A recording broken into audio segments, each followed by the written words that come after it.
we have an interesting dynamic in that we have two interim head coaches today, and they want our interim head coach, seems to be the word. So you're Simon Easterby. You can stay put, or you can think about becoming head coach of a Tier 1 nation. These opportunities don't come along very often.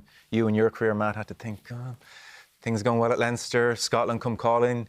You can weigh it up for us. What do you suspect Easterby might do if the offer comes? Well, at different times, different situation.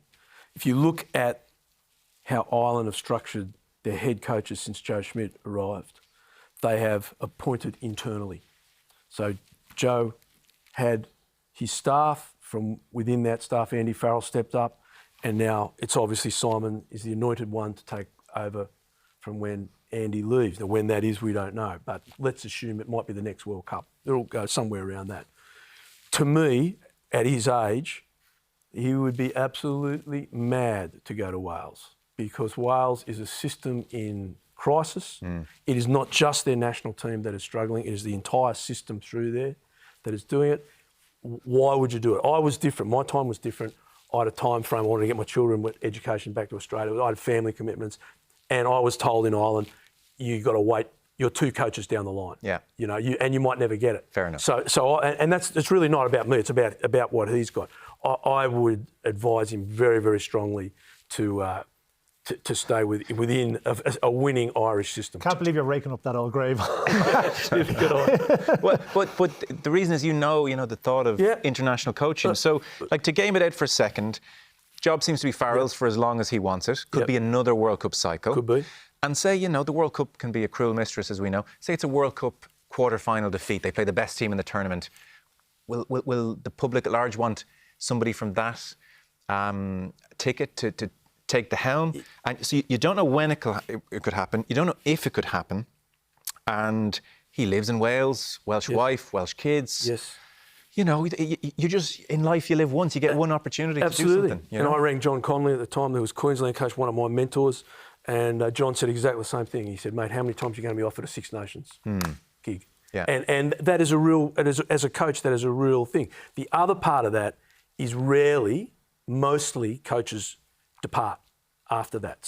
Now, it's getting better now. In my day, once you did international, you were out for whatever reason. So he needs to. I had this conversation with Ronan a number of years ago, saying, well, you have to prolong your career if you want to stay in coaching for a long time at the top level. You have to make those smart decisions. So he stayed at La Rochelle and moved through. When you make a decision like this, where you're going from a very stable, very well organised, highly successful structure, because when you're a national coach, you are a hostage of the structure, to one that is in crisis. You are moving into crisis management. Yeah. So that is a very difficult decision. It's a fair point. And I think if he is interviewed, and he does interview for it, it'll be a two-way interview, because he'll be asking 100%. What's going on with Welsh rugby. So we know that they've got a £35 million funding gap over the next 4 years for the regions. The One Welsh strategy hasn't been delivered yet.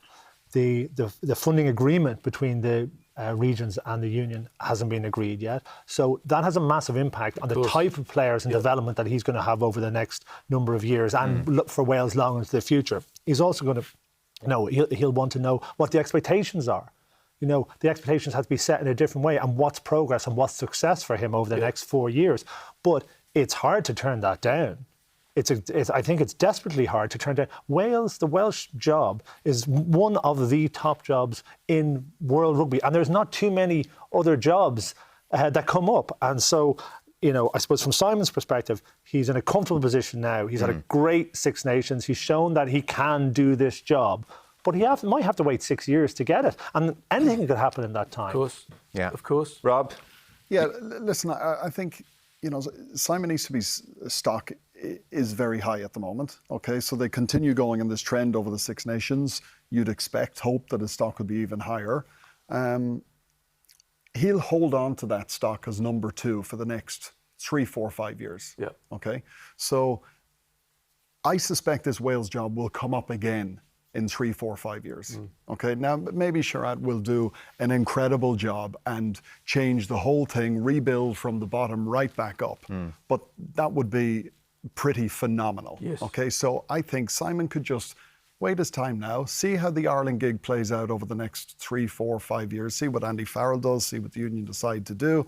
And he could be in a much stronger position in 3 years' time. And take the bump in salary he's going to get as a result of this. Yeah, well, sure. Okay, so not in your life, sit tight. I think he'll have a look at it. Yeah. And I didn't see the full presser during the week, but he didn't categorically rule himself out. No, he said with a smile, I didn't realise I was being linked to. And then he said things like, I'm having a great time, I'm focused on the now, etc. But at no point did he say, no interest. Well, nor should he. Nor should he. Nor should he. Listen to what they have to say. Listen, it would sort of be disparaging to his home country too a little bit as well to say, I've no interest in that role. Yeah, maybe he has to go and buy milk in the morning. I think he might take it. Yeah, I've been surprised the extent to which at large everyone has said no chance. Shocked. Shocked. But you might never get a chance to be a tier 1 head coach ever again. He's 50, he's young. He's a young coach. He's a very good coach. Okay, he's highly thought of in the Irish setup. Yeah.